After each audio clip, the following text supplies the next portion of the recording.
그러니까 이제 탈모라는 개념을 길게 봤을 때 영원히 계속 진행이 되는 탈모로 봐야 될지, 아니면 잠깐 생겼다가 다시 돌아올 수 있는 탈모로 봐야 될지, 이 두 가지로 봤을 때 계속 시간이 갈수록 진행되는 탈모는 거의 다 유전이라고 보면 되고, 예를 들어서 뭐 스트레스라든지 아니면 다이어트를 세게 해서 그것 때문에 휴지기 탈모라고 해서 갑자기 모낭들이 머리카락을 막 만들어야 되는데 단체로 휴가를 떠나버린 거야. 아직 휴가 가야 될 시즌이 아닌데.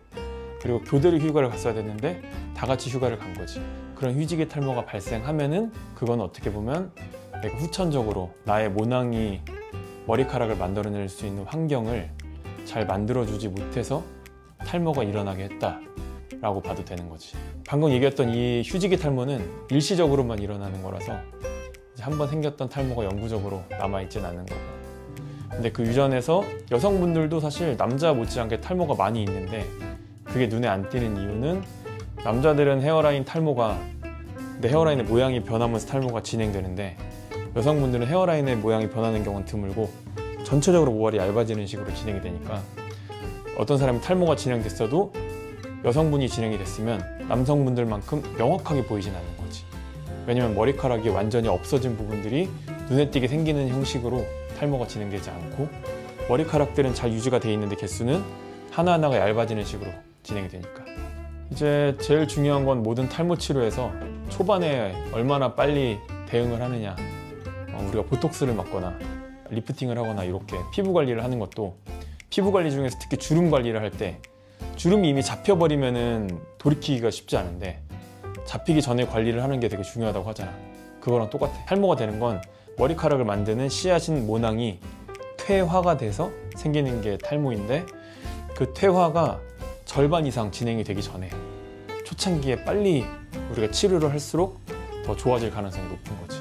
그래서 여자분들 같은 경우에는 이제 탈모 진행되는 거를 알기가 쉽지 않으니까 제일 좋은 거는 병원에 와서 검사를 해보는 게 제일 좋고, 근데 내가 자가 진단을 해보고 싶다 라고 하면은 간단하게는 매일 같은 공간에서 같은 조명 아래서 같은 카메라로 같은 부위를 찍어보는 거야. 같은 각도. 핸드폰 카메라로 화장실에서 찍어보면은 밤에 해가 다 지고 나서 그 화장실 조명 하에서만 맨날 같은 각도로 찍어본다거나, 그럼 좀 명확하게 보이니까 병원을 안 가도 어느 정도 추측은 가능하고.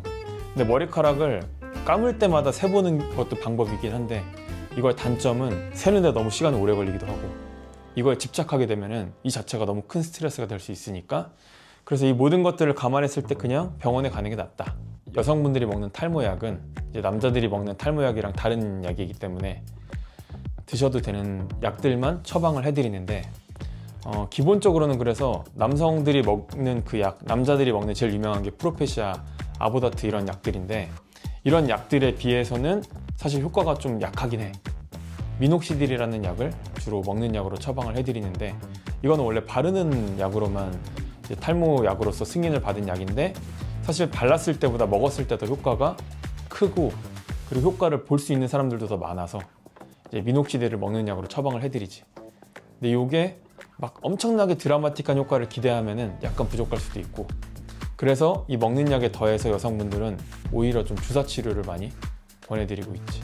이제 탈모 치료를 안 하고 그냥 문신이나 이식을 하는 것도 좋은 방법이긴 한데, 문제는 그 순간에는 제일 좋은 방법일 수 있지만 진행이 계속 되면은 그 시술이나 수술로 커버했던 부분 외에 또 새로운 탈모 부위가 생길 수도 있고, 그리고 시술이나 수술로 커버했던 부분도 더 탈모가 진행되면은 그 결과가 부족할 수도 있어, 커버력이.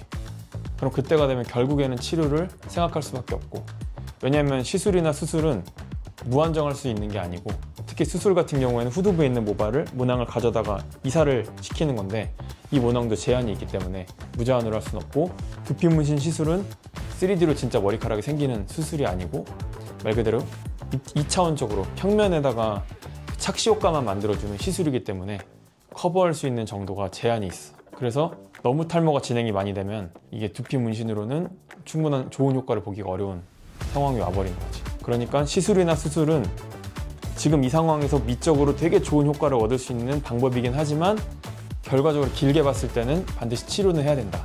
근데 약의 리스크에 관련된 부분은 담당 의사와 충분히 상의를 하면 그 리스크에 대한 걱정 없이 치료 효과도 충분히 볼 수 있는 방법들이 있으니 치료를 무조건 하는 게 좋다.